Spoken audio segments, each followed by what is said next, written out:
Hola chicos, les saluda el profesor Marco Campos y en esta ocasión para poder explicarles un interesante y apasionante tema, la historia del átomo y los modelos atómicos que han sucedido a lo largo del tiempo para llegar a comprender el modelo atómico actual. Acompáñenme a ver justamente este interesante tema y poder entender justamente cuál es la teoría atómica y los modelos que pasaron a lo largo del tiempo. Bueno, lo primero que vamos a hacer antes de empezar a narrar esta, digamos así, serie de modelos atómicos es entender de manera general cuál es la teoría atómica. Bien, al inicio podemos decir de que hubieron dos tipos de concepciones. Una concepción filosófica, donde obviamente se planteó una teoría de la materia, pero que no estaba fundamentada en nada científico, y después una concepción científica, donde ya obviamente se apoyaron los científicos modernos en experimentos, en pruebas de laboratorio. Pero bueno, veamos cada una de ellas. Bueno, empecemos con las concepciones filosóficas. Aquí podemos distinguir dos grandes escuelas o, digamos así, tendencias. La de los atomistas, cuyos representantes son Leucipo y su discípulo Demócrito, y la de los continuistas, donde se encuentra Empédocles y el más famoso aún, Aristóteles. Bueno, vamos a ver qué cosa dice cada uno de ellos.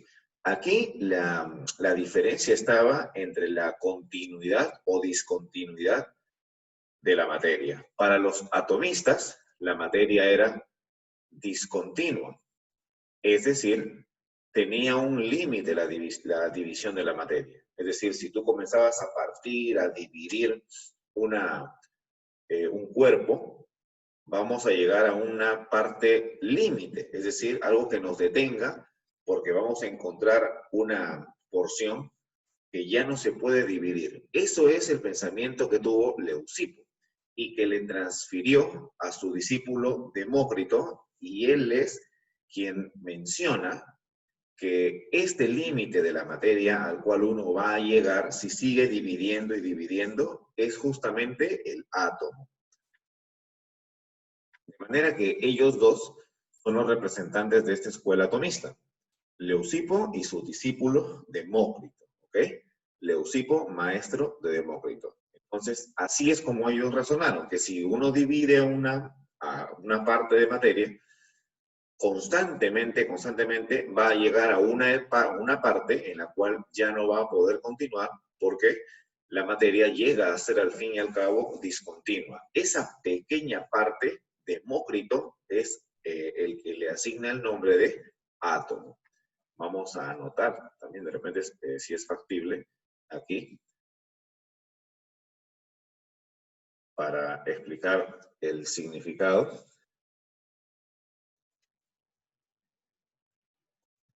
Átomo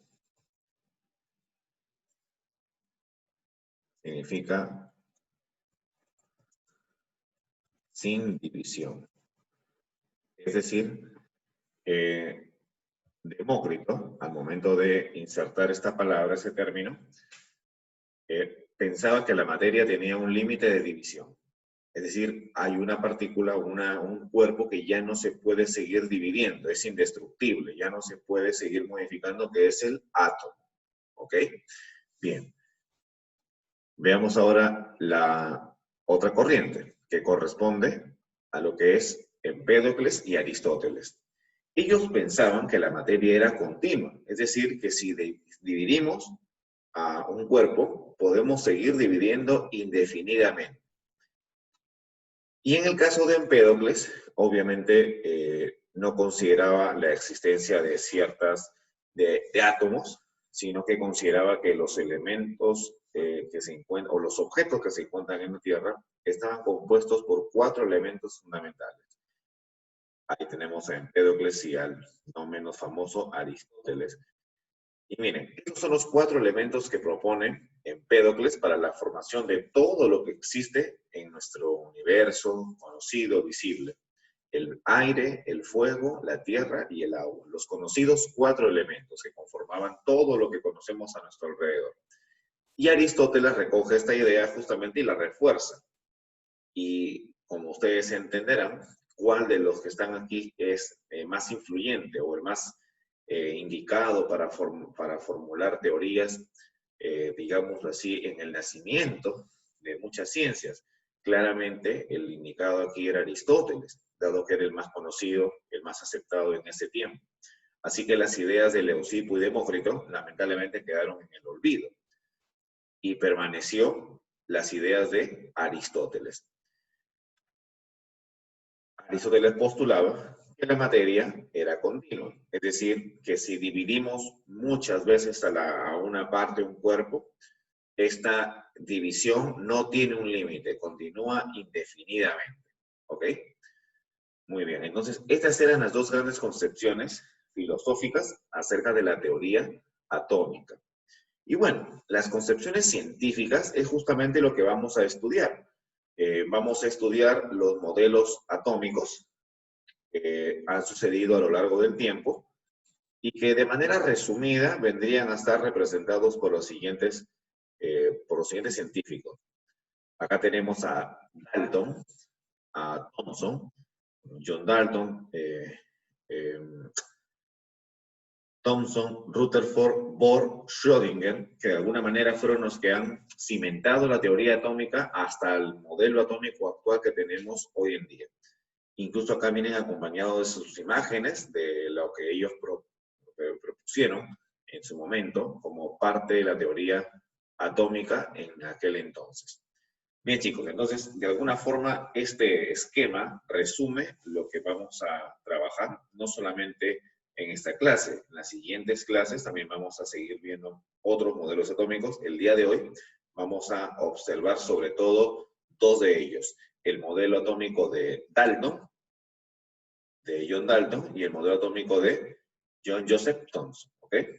Muy bien. Entonces vamos a observar justamente esos modelos. Vamos a borrar aquí esta palabrita. Muy bien, chicos. Observen la imagen que les acabo de proyectar. Y la pregunta es, ¿qué son los modelos atómicos? Bueno, estas imágenes corresponden a los modelos atómicos que propusieron cada una de estas personas. John Dalton, Thomson, Rutherford, Bohr, Schrödinger, los personajes que habíamos visto justamente en la diapositiva anterior. Entonces, miren, los modelos atómicos son representaciones que se hace uno del átomo. ¿Para qué? Para intentar dar una explicación a su estructura o cómo se combina con otros elementos, cuál es la mecánica para poder formar, como decía, compuestos químicos o reacciones químicas. Entonces, se ha ido evolucionando conforme ha ido pasando el tiempo. Hemos pasado de tener un modelo de átomo como una esferita maciza, así como lo ven ahí en el primer modelo atómico de Dalton, a tener modelos contemplando electrones, contemplando órbitas circulares, contemplando niveles de energía y partículas subatómicas que de repente no se conocían antes, para que finalmente ahora sí se tome en cuenta lo que es la nube electrónica o nube en la cual se encuentran girando los electrones. Ya no podemos saber exactamente el lugar donde se encuentre un electrón, sino decimos que hay una zona donde está con mayor probabilidad de presencia de un electrón. Entonces, la probabilidad se inserta también en la teoría atómica y toma, digamos así, una mayor relevancia. Bueno, chicos, la materia está compuesta por partículas muy pequeñitas que se llaman átomos, como ya ustedes conocen, y al tratarse de partículas tan pequeñas, hace muchos años era muy difícil poder explicar cómo estaban formados. Eso es totalmente correcto, porque si las personas, los científicos, hubieran tenido un microscopio y directamente hubieran observado los distintos elementos químicos, pues créanme que no hubiera habido tantos modelos o tantos intentos de explicar la naturaleza de la materia, sino que de frente nos hubieran dicho el átomo tiene electrones, protones, neutrones, pero no, no es tan sencillo, chicos. Y esa es parte también del apasionamiento que podemos obtener al momento de estudiar ese tema. Los descubrimientos se hicieron en forma progresiva. Primero descubrieron el electrón. Con el descubrimiento del electrón se abrió paso pues a que todo el mundo quiera comenzar a investigar qué hay adentro del átomo. El descubrimiento del protón, después, a manos de Rutherford, y después ocurre el descubrimiento del neutrón, a manos de Chadwick. Bien, los científicos, como dice aquí, trataban de explicar con las herramientas que disponían cuál era la estructura del átomo. A través del tiempo se fueron planteando diferentes modelos atómicos que llevan cada uno de ellos el nombre del científico que los ideó.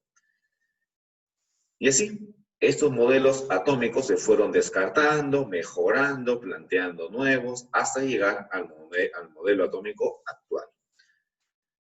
Bueno, y como les comentaba, vamos a estudiar justamente la historia del átomo a través de los principales modelos atómicos. ¿Ok? Empecemos con el modelo de Dalton. Bueno, este modelo fue desarrollado a principios del siglo XIX por el científico británico John Dalton. Fue el primer modelo atómico con bases científicas, como les había comentado en la diapositiva anterior. Al modelo atómico de Dalton se le llamó teoría atómica.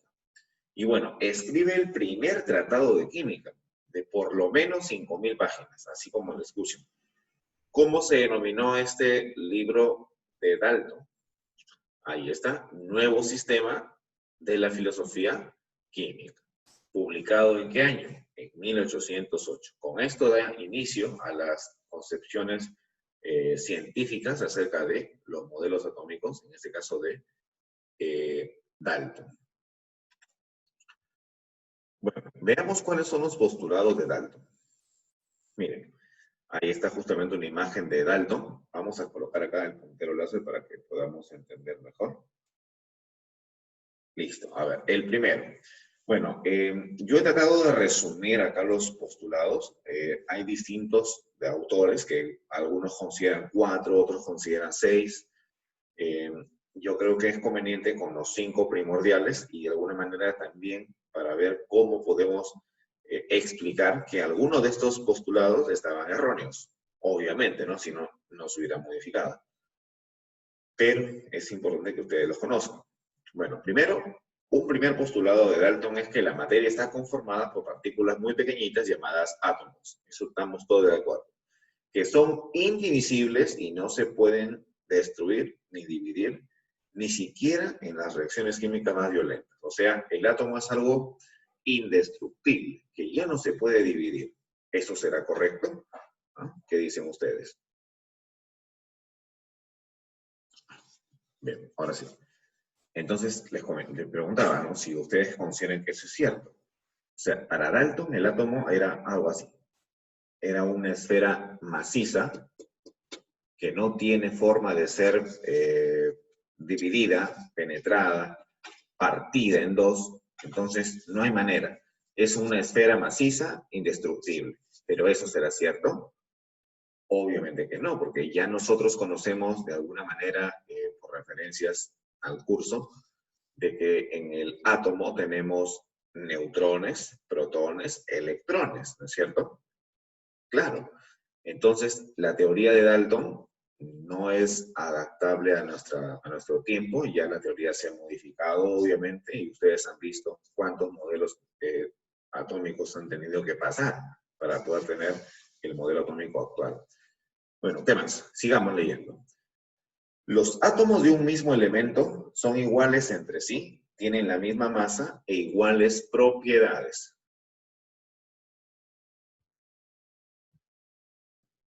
Y bien, en este punto, aquí lamentablemente también Dalton tenía un error, porque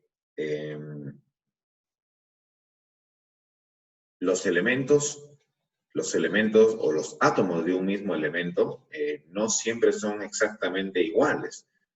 Por ejemplo, hay isótopos de carbono, por ejemplo, carbono 14 y carbono 12, que pertenecen a un mismo elemento, pero no tienen la misma masa. O sea, pueden ser como si fueran las dos esferitas. Si ustedes las observan bien, no tienen ambas el mismo tamaño, pero podrían representar el mismo elemento. Es decir, una pesa más y la otra pesa un poquito menos. Pero representan al mismo elemento porque en la naturaleza cohabitan como isótopos de un mismo elemento. Entonces, los isótopos nos dan la indicación de que el postulado número 2 de Dalton, lamentablemente, no era correcto. Los átomos de un mismo elemento pueden ser de diferente masa también. ¿Ok? Muy bien. Postulado número 3 dice, los átomos de diferentes elementos tienen propiedades diferentes, incluyendo la masa. Y bueno, acá también vamos a aclarar algo, porque hoy en día sabemos de que dos elementos distintos, por ejemplo, esos, digámoslo así, que fueran dos, pueden ser isóbaros, es decir, son de naturaleza diferente, son dos átomos diferentes, uno es de una clase, el otro es de otra clase distinta, pero tienen el mismo peso. Entonces, ¿qué diríamos en ese caso? Que los átomos de diferentes elementos pueden tener la misma masa. Entonces, allí hay que precisar que Dalton, pues, no atinó. Sigamos. 4. Los compuestos químicos se forman al unirse átomos de dos o más elementos. Eso es totalmente correcto. Los átomos, al combinarse para formar compuestos, guardan relaciones simples de números enteros y pequeños. Ya, eso también es correcto, pero hay una precisión en relación a la observación, a la parte inicial. Porque acá dice que los compuestos se forman al unir átomos diferentes, ¿no? De dos o más elementos. Pero también sabemos que hay compuestos que solamente lo conforman un tipo de elemento. Por ejemplo, el gas oxígeno, que ahorita está muy de moda, ¿no? Que están especulando, que están queriendo vender a un precio muy alto, aprovechándose de la situación de los pacientes con coronavirus. Bueno, el oxígeno en forma de gas, más o menos, tiene una estructura así. Así es, O2. ¿Qué significa eso? Que contempla la posibilidad de que el oxígeno se combine consigo mismo, y eso no lo había contemplado Dalton. Para Dalton, la única manera de poder combinar compuestos era con elementos diferentes. Entonces había que precisar eso. Y bueno, lo que sí es cierto y lo que sí atinó es que para formar compuestos, estos elementos deben, como dice aquí, guardar una relación simple de números enteros y pequeños. Como por ejemplo el agua, ¿no? Que siempre es dos átomos de hidrógeno y un átomo de oxígeno. Bien, 5. Una reacción química implica solamente una combinación o reordenamiento de átomos. Estos no se crean ni se destruyen. Es decir, solamente es necesario un reordenamiento de los átomos que conforman de repente un compuesto o están al alcance para formar distintas combinaciones o reacciones químicas. ¿Ok? Bien, entonces esos son los postulados de John Dalton que hemos querido explicarlos uno por uno para saber también de alguna manera quiénes están vigentes o no. Observen esta interesante diapositiva donde mostramos una porción del libro de Dalton, cómo consideraba Dalton a los elementos químicos. Notan ustedes que aquí tenemos una simbología utilizada por Dalton, donde a cada tipo de elemento que él conocía le colocaba una imagen o un símbolo. Resulta, la verdad, muy interesante. Y bueno, lo que se encuentra acá en el lado derecho es la ley de la conservación de la masa, que más o menos enuncia que si yo combino una cantidad de átomos de un elemento con otra cantidad de átomos del segundo elemento, el resultado debe contener a la misma cantidad de átomos que habían en la parte de los reactantes. En otras palabras, lo que ingresa en la reacción debe también salir en la reacción. Bien, dice, más adelante, obviamente, como siempre suele pasar, se encontraron insuficiencias al modelo de Dalton. Yo ya les he ido diciendo algunas. Sí, a ver, la primera dice, los átomos están formados por partículas subatómicas y son divisibles. Eso sí es correcto. Y eso no lo contemplaba el modelo de Dalton. Es decir, para él, el átomo era como una esfera maciza, que no tiene forma de dividirse. ¿Ok? ¿Qué más? Los átomos del mismo elemento, pero con diferentes masas, son los isótopos.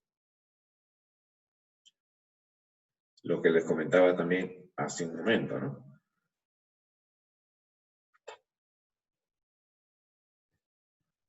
Cuando les comentaba de los isótopos, justamente, los que tienen el mismo Z, es decir, tienen el mismo número atómico, pero tienen diferente masa. Les comentaba con el carbono 14 y el carbono 12, por ejemplo. ¿Qué más? Existen átomos de diferentes elementos, pero que tienen igual masa, los isóbaros, justamente, y eso no lo contemplaba la teoría de Dalton. Existen moléculas formadas por dos o más átomos del mismo elemento, lo que les comentaba acerca del oxígeno. Entonces, eso no lo había contemplado Dalton. Y bueno, finalmente el modelo no contempla o no explica la regularidad de la tabla periódica desarrollada por Mendeleev.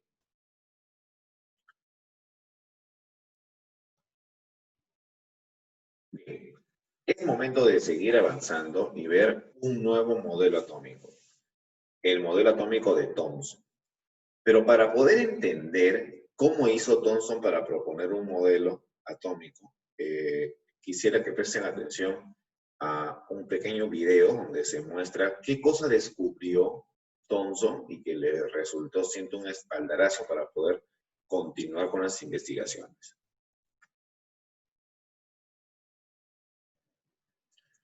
Bien, chicos, entonces atentos por favor a un pequeño video acerca de los experimentos que hizo Thomson y que le ayudó a descubrir una de las partículas más importantes, el electrón.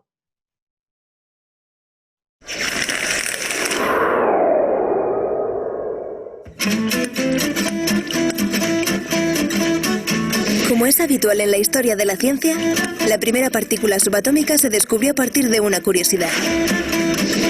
Durante el siglo XIX se desarrollaron técnicas que permitían quitar cada vez más aire del interior de los tubos de cristal, los tubos de vacío. Por probar, se decidió ver qué pasaba si se hacía circular una corriente eléctrica por un tubo cada vez más vacío.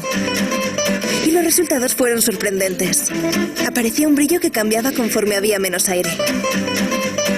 Parecía como si unos rayos viajaran del cátodo negativo al ánodo positivo. Se denominaron rayos catódicos.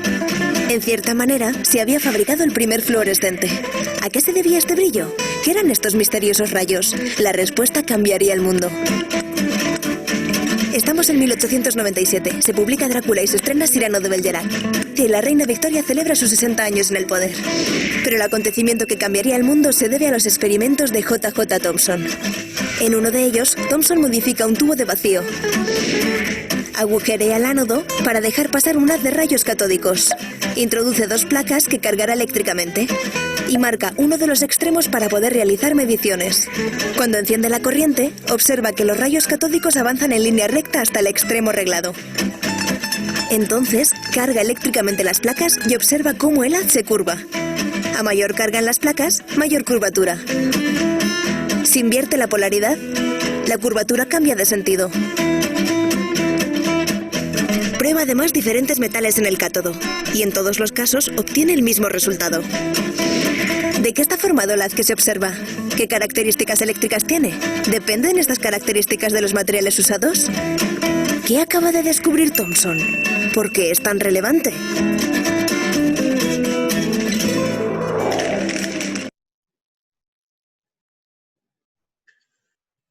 Bien, chicos. Ahora sí regresamos a lo que es la presentación del modelo atómico de Thomson. Entonces, ¿qué descubrió Thomson? ¿Por qué fue tan relevante e importante, no?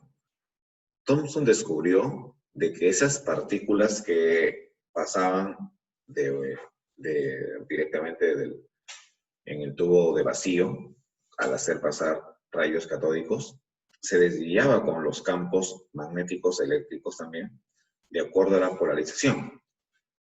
Entonces, a él no le quedó alternativa que para poder explicar su modelo tenía que contemplar el descubrimiento de una de las partículas fundamentales del átomo. Estamos hablando del electrón. Y bueno, este modelo, el modelo de Thomson, fue desarrollado más o menos aproximadamente en el año 1904 por el científico británico Joseph Young, también conocido como JJ Thomson, quien unos años antes había descubierto el electrón. En este modelo, el átomo está compuesto por electrones de carga negativa que se encuentran incrustados en una gran masa, en una gran esfera de carga positiva. Ojo, aquí no se conocía el protón, por lo tanto, no se consideraba que habían cargas positivas, sino que había una sola carga positiva. ¿Ok? Muy bien. Los electrones se hallan incrustados en este modelo, al igual o similar a las pasas en el budín. Si alguna vez han tenido la suerte de comer un budín, se han dado cuenta que las pasas están en cualquier lugar, ¿no? Pero siempre están en la parte interior. El átomo se considera como una esfera con carga positiva y con electrones repartidos como si fueran granitos. Bueno, y acá quisiera yo resaltar en la parte final de que Thomson revolucionó, así como lo escucha en la teoría atómica, dado que demostró la existencia de una partícula subatómica, el electrón. Así que esa es la importancia primordial de Thomson, el haber descubierto el electrón. ¿Y saben qué? O sea, antes de Thomson, la gente ¿qué pensaba? La gente pensaba que el átomo era algo así. Acá con mis instrumentos, algo así. Era algo, una esfera que no se podía dividir, que era una esfera impenetrable, indivisible. Entonces no tendría nada adentro de raro, ¿no es cierto? Pero viene Thomson y descubre que hay algo aquí. Aquí hay algo, hay electrones. Electrones que él pensó que estaban incrustados nada más sin tener mayor movimiento o solamente vibración. Pero el hecho de que él descubrió que en el interior del átomo hay electrones, abrió el camino para que todos los investigadores comenzaban a preguntarse cuál es la estructura finalmente del átomo, ¿no? ¿Qué hay más allá? ¿Habrá otras partículas fundamentales o solamente será lo que el señor Thomson descubrió que es el electrón? Obviamente que no, los científicos no se quedaron de brazos cruzados, comenzaron a seguir investigando. Bueno, en fin. ¿Cuáles son las insuficiencias del modelo de Thomson? Primero, que hace predicciones incorrectas sobre la distribución de las cargas respecto al interior del átomo. Es decir, no podríamos saber cuál es la distribución de estas cargas negativas y positivas. Tampoco explica, al igual que Dalton, la regularidad de la tabla periódica en la cual dice aquí que ya había sido desarrollada por Mendeleev. Y bueno, finalmente, la teoría de Thomson, escuchen bien, no mencionó nada, cero, sobre el núcleo. ¿Por qué? Porque todavía no se descubría que el átomo tiene núcleo y tiene nube electrónica. ¿Ok? Bien, chicos, hemos llegado prácticamente al final. Acá les dejo algunas preguntas para que puedan corroborar su aprendizaje. Estoy completamente seguro que con lo que les he explicado van a poder llenar los espacios vacíos o marcar las respuestas de algunas de ellas. ¿Ok? Muchas gracias y felicitaciones porque siempre están semana a semana atentos siempre a lo que estamos subiendo en la guía virtual. Ya saben, los espero a través de la plataforma Zoom. Nos vemos.